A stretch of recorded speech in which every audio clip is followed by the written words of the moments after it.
제가 작년 6월부터 천재를 건드리면 안 되는 이유 시리즈를 만들었습니다. 그 내용은 가짜뉴스 댓글놀이에 대한 콘텐츠였어요. 가짜뉴스 댓글놀이는 간단합니다. 1. 가짜뉴스를 누른다. 2. 싫어요 누르고 가짜뉴스라고 댓글 단다. 3. 바로 나온다. 기분이가 좋다. 이 간단한 가짜뉴스 댓글놀이에는 아주 약간의 비밀이 숨어 있습니다. 바로 가짜뉴스를 여러분들이 판단해서 눌러야 한다는 거예요. 제가 언론사에서 일할 때 다 같이 밥 먹으면서 이런 얘기를 들은 적이 있습니다. 포털 사이트랑 뭐랑 해서 팩트체크 기구를 만든다. JTBC에서 팩트체크 코너를 만든다는데 우리도 해야 하지 않을까? 저는 그 얘기를 들으면서 속으로 생각했어요. 병신 같다. 아니 언론이 팩트체크 코너를 만든다는 건 반대로 생각하면 팩트체크가 안 된 보도도 내겠다는 거잖아요. 언론이라는 게 생각보다 허술하다고 생각했습니다. 그때 이미 언론은 신뢰가 바닥이었습니다. 노룩 취재하다가 걸리고 페북에 댓글 조작하다가 걸리고 막 그랬어요. 팩트체크는 정말 진실을 알리고자 하는 목적이 아니라 언론에 떨어진 신뢰도를 스스로 외면하는 눈가리개 같은 역할을 했습니다. 그 결과로 네티즌들이 언론 보도를 역으로 팩트체크하는 현상이 생겼습니다. 우리나라 네티즌만큼 범인을 잘 잡는 나라가 없어요. 그래서 제가 가짜뉴스 댓글놀이에 숨겨진 0단계 가짜뉴스 찾기를 생략해 놓은 겁니다. 여러분들이 저보다 가짜뉴스를 더 잘 찾습니다. 그래서 천재를 건드리면 안 되는 이유를 기획했는데 작년 검찰개혁 때 천재를 건드려 버렸습니다. 건드리면 안 되는데 건드려 버렸어요.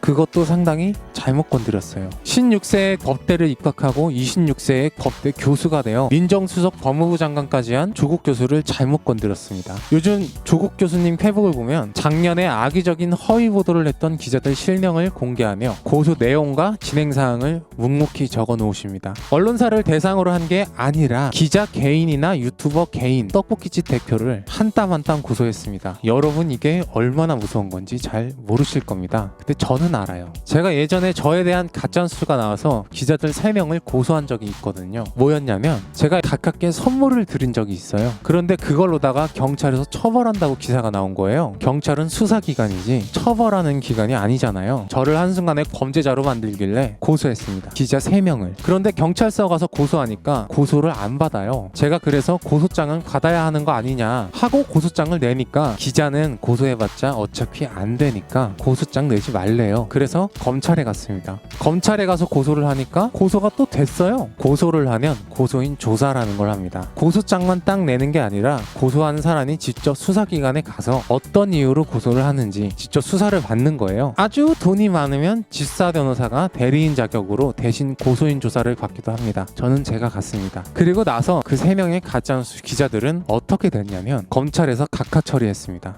경찰에서는 관려라고 하고 검찰에서는 각하라고 하는데 이게 뭐냐면 고소장을 받지도 않는 겁니다. 저는 그때 기자는 고소가 안 된다는 게 이런 거구나 하고 검언유착 살짝 맛만 봤어요. 그런데 이런 경험은 온 국민이 다 하는 게 아니잖아요. 이게 검언유착인데 이런 걸 직접 경험할 수가 없는 건데 고맙게도 이동재, 한동훈 두 분께서 살신성인 해주신 덕분에 간접 경험으로도 강도 높게 전 국민이 알게 됐습니다. 그래서 이 고소가 왜 무서운 거냐 하면 일단 고소가 됐다는 것 자체가 무서운 겁니다. 기자를 고소했는데 그 고소한 기관이 검찰이 아니라 경찰이라는 게 일단 무섭고 그 고소장이 또 접수가 된 게 무서운 거예요. 왜냐하면 여태 기자들이 그런 경험을 해본 적이 없을 테니까요. 그리고 심지어 고소인이 서울대 로스쿨 교수님이야. 그러면 이제 무슨 일이 벌어지느냐? 피고소인 조사가 시작됩니다. 검찰만 믿고 가짜뉴스 썼던 기자들이 경찰서 가서 조사를 받는 거예요. 조사를 받아본 적도 없을 기자들이 난생 처음 피고소인으로 조사를 받을 텐데 이게 자기가 무죄라는 확신이 있으면 무섭지가 않거든요. 그런데 우종창 전 월간조선 편집위원이 징역 8개월을 선고받고 법정 구속됐어요. 감옥 간 거예요. 명예훼손으로 먼저 가셨어요. 이 우종창 씨는 신기한 게 프로필이 인터넷에서 다 지워졌습니다. 네이버에 우종창을 검색해도 안 나오고 나무위키 문서도 없고 오로지 다은에서만 검색되는데 그것도 우종창 기자라고 치면 아무것도 안 나오고 연관 검색어로 나오는 우종창 프로필이라고 검색해야 월간조선 편집위원장이었던 게 나옵니다. 이렇게 대선배님께서 먼저 가셨으니 나머지 기자들이 얼마나 무섭겠어요. 자기가 유죄라는 확신이 있으면 엄청 무서울 겁니다. 작년에 제가 천재를 건드리면 안 되는 이유 시리즈를 만들면서 노란딱지 대란이 일어나고 추억의 나경원 자한당 원내대표께서 신의 한수와 함께 국회 노란딱지 간담회를 열었습니다.